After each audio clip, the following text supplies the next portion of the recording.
Ganito lang tay. Biling diyan ng tag, tig 1,000 isa. Kamusta mga idol? Hervey Gogan, Mark Country TV. Please like and subscribe. At nagbabalik naman tayo sa ating kwentuhan patungkol sa mga aspiring YouTuber na ating naitampok na dito sa ating YouTube channel. Habang papalapit na ng papalapit ang The Barrel of YouTuber, ay dumako muna tayo sa isang legendary idol na si Boy Tapang. Ito ang pang-apat na motovlog ng ating idol na si Boy Tapang. Alas 10 lang ng umaga ay minabuti ng mag-ikot-ikot ng ating idol na si Boy Tapang upang maghanap ng mabibiktima at matutulungan.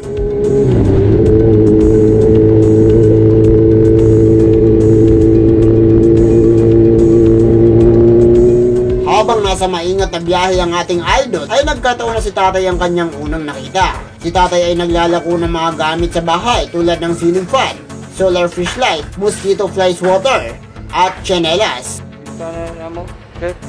Magkano binta nyo dito? Sa'yo ba to o in-order nyo? Inangkat nyo. Magkano ba yung binta nyo dyan? Binta mo? So, price ang last naman, sir? 300? 300 yung binta nyo dyan. So, magkano ba yung kuha mo dyan? Yan, 250. 250 yung kuha mo dyan. Inaangkat pa ito ni tatay ng 250 isa at binibenta naman niya ng 300 pesos bawat isa. Sa bawat item ni tatay ay 50 pesos ang kanyang kinikita. Pwede na.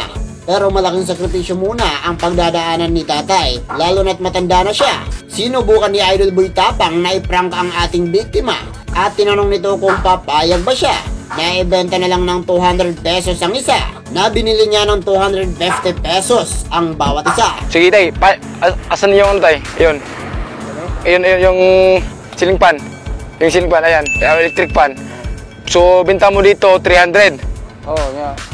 Pilitan sa among tagiya, 250. 250 yung kuha nyo. So, may 50 ka dito. Yun lang yung kita mo. Payag ka ba, bilhin ko to ng 200? 200. Okay lang, okay lang. Okay lang? Bilhin ko to 200? Instead na kumita parang lugi pa ata. At dahil pagod na din ang ating biktima, dahil sa hindi magandang panahon, ay napao na lang si tatay nang maubos na ang kanyang mabigat na paninda. Samantala mga idol, dahil may busilak na puso ang ating idol na si Boy Tapang, ay binili niya na lang ito ng 1,000 pesos ang bawat isa. Ganito lang tay. Bilhin diyan ng tag, tig 1,000 isa. Payag ka. Ha? Naku, kuha na. Ayaw mo? Bilhin ko ng 1,000 kada isa? Bilhin ko ng 1,000 kada isa? Ano? Sige, bilhin ko yan ha. O yan, esan ba yan? Magkano din yan? Magkano to? 200 O sige, bilhin ko to 1,000. Ayan, tsaka yung chinilas.